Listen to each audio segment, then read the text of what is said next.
After the dust up in the throne room, Viserys gets his wish for his various family members to gather for dinner. Now, we've all had, be it Thanksgiving dinner, gathering for a wedding, for a funeral, or something like that. But families coming together for these kind of momentous occasions can often be like a positive thing. But sometimes, you have things that have taken place in the past, things that have taken place in the present, where there are hurt feelings, tensions, and whatnot. And with stress and other things adding to the mix, you can end up with problematic family gatherings or problems at these family gatherings. It's pretty much the same here, where they've just had this very, very tense exchange. These tensions have been building over time, and while Viserys has seemingly squashed the problem, a lot of those feelings are still just below the surface, right? There hasn't been really a clearing of the air. Everyone hasn't had a chance to air their grievances. You still have these rivalries and alliances and whatnot. So there's still some bad feelings. You can sense the tension at the table. Everyone's seated except for Viserys. Rhaenys is, off dealing with Vaemond. And so, she's not present, but everyone else is. So you now have the 3 generations of Targaryens and a generation of Valerians. So Viserys is present. You then have his daughter Rhaenyra and his sons, Aemon and Aegon. Down the line, you then have Rhaenyra's children. With the announcement, right, which was part of Rhaenys's speaking in the throne room, that she pretty much accepted Rhaenyra's offer for their children to wed, to kind of bury the hatchet and strengthen the alliance between the two houses, basically uniting her and Rhaenyra against Vaemond. Now you have it where they're seated at this dinner, the 2 Targaryen boys seated with their cousins, which would actually be, and it's this is the thing with the incest and whatnot. Their cousins are Daemon's daughters by Laena Velaryon. Daemon is now their great uncle, but also their stepfather, as he's married to their mother.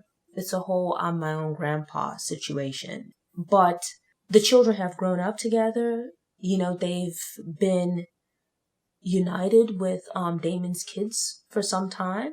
And so with that, you again have this familiarity leading to comfort, as was the case between Rhaenyra and Laenor. You now have this passing down to their children, where they're going to be betrothed, they're comfortable with each other because they've known each other and growing up, right? They're cousins and step-siblings. And so there's that. But you still have the Hightowers, let's call them, some ill feelings on their part. And you can sense the tension until Viserys comes in. Again, it's a whole process for him to come into the room. He's carried in by the King's guards, and he takes his place at the center of the table. With this, he begins to speak about how much it means to him and how important it is to him and for all of them to gather like this, that they quite often don't get together.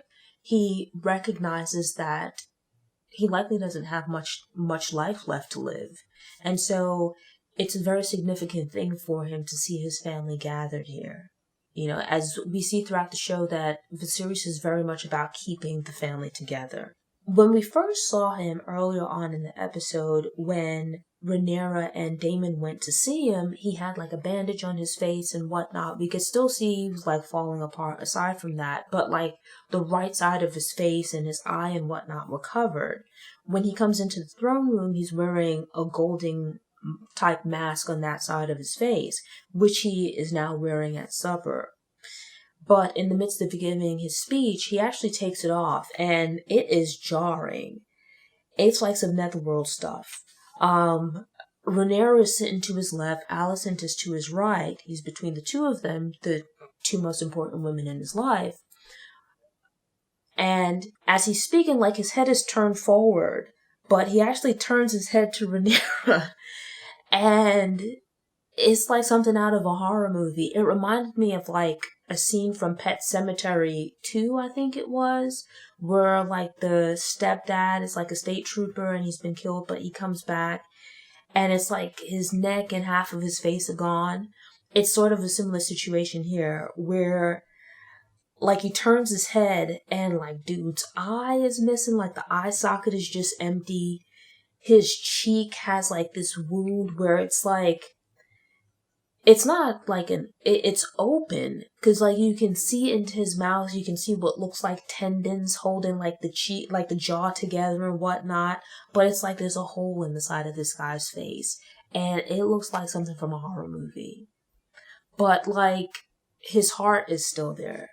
It's like he acknowledges that, he's taken his mask off because he wants his family to see him as their family member and not as the king, right? To see him in his current state, to see him as the human being that he is, that he's not the king right now. He's their father, their husband, their brother, their grandfather, that it's important to him for them to see him as such, for them to understand how important this family is to him. And that he knows that he doesn't have a lot of time left, but he's hoping that they'll be able to get it together to put aside their grievances and come together as a family. And so with that, kind of setting the tone, it results in Rhaenyra standing up and really giving props to Alicent for taking care of Viserys, because honestly, like, this guy's falling apart, and for all intents and purposes, she has been taking care of him. And in turn, Alicent stands up and says a few words as well, giving props to Rhaenyra, in understanding that there might be tension and bad blood between them, but they're not as different as it might seem at first glance, that they both are mothers, they have children, and they're really, from their perspective, acting in the best interest of their children. That's their major concerns. That kind of helps to quell some of the tension, but Alicent's kids are kind of jerks, right? So Aegon is sitting next to one of Rhaenyra's sons and begins kind of like egging him on and whatnot, taunting him about like his upcoming marriage and whatnot, making like some pretty disparaging remarks towards him. So it's like it's keeping this thing going.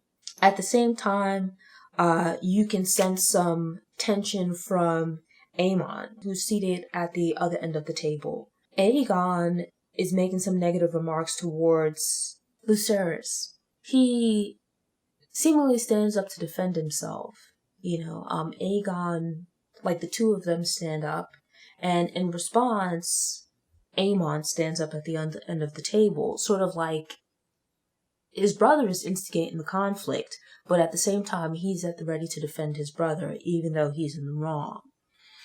But to diffuse the situation, Viserys extends his hand to Aegon's wife, who, has like some nice words to say actually, extends his hand to her, and after Viserys calls for music, he invites her to dance. Playing his part, never mind the instigation on the part of his uncles to try to quell the tension.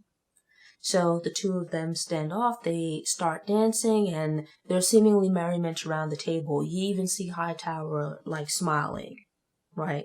And for a moment the tension eases, but Viserys starts to feel sick. The King's guards step in and they take him out of the room. And with his departure, you then have where there's all of this merriment and whatnot going on, but Aemon, in his negativity, chooses to be a party pooper.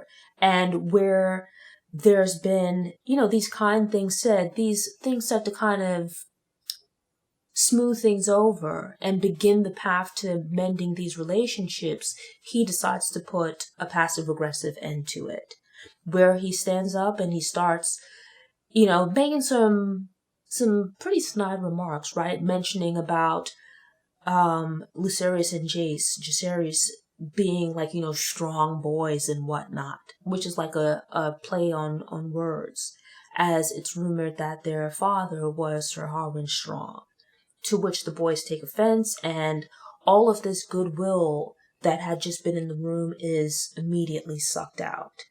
And we get into this thing of the two sets of boys now once again fighting. Fortunately, between the King's Guards, Daemon, and their mothers, they're able to break up the fighting. Rhaenyra sends her sons off to their rooms. The other kids are still present and whatnot, but at least for the moment, Alicent and Rhaenyra keep things calm between themselves. And you once again have this thing of them reaching out to each other to try to mend fences, but we can tell that this isn't going to last for long. The plan is now for Rhaenyra's sons to return home. Rhaenyra will remain behind for a little bit longer and will then return home herself. It speaks to what's to come, because we know that eventually Viserys is going to die. And it's like, if while he's in the room, he has enough weight as king and as like the senior male member in the family to kind of keep everyone in line. But the moment that he's out of the room, it's like war is on again. You can only imagine what's going to happen when he actually dies. And so you look at it where it's really a preview of what's to come. And as later on in the evening, Viserys lays in bed, Alicent comes to give him some of this milk of the poppy tea, and he's seemingly not really hallucinating, but is kind of like rambling a bit, right? He's continuing the conversation that he had been having the night before with Rhaenyra. But Alicent, it's unclear, at least in the moment, she's probably not aware, she's not aware because she wasn't present for the conversation that he'd been having with Rhaenyra the night before, right? She wasn't aware. I don't recall him ever telling her the story of the Song of Fire and Ice, right? That was the conversation that he had with Rhaenyra when she was named as his heir. And it's supposed to be a secret. But he makes mention of it in this state that he's in. And she hears it, that the intention is that there's supposed to be a prince that helps to unite the family and unite the realm. But from his perspective, it sounds to me like he's saying that it's Rhaenyra. Rhaenyra is the one that's supposed to bring all of these factions together, bring and hold the family together. But Alicent hears this, and it's a little bit unclear, like, does she think that he's telling her that she's supposed to keep the family together? Because she starts out saying Aegon, but he says, no, you. But I highly doubt that he's talking to her, as an Alicent. It seems more like he's kind of hallucinating a bit and is more likely speaking to Rhaenyra, which I'm sure this is going to lead to some misunderstandings. And we'll see in the episodes to come and in the second season. Thanks for tuning in. To ensure you don't miss any episodes, subscribe to the channel, click the notification bell, go ahead and click the thumbs up button if you like what you saw, and go ahead and share it on social media.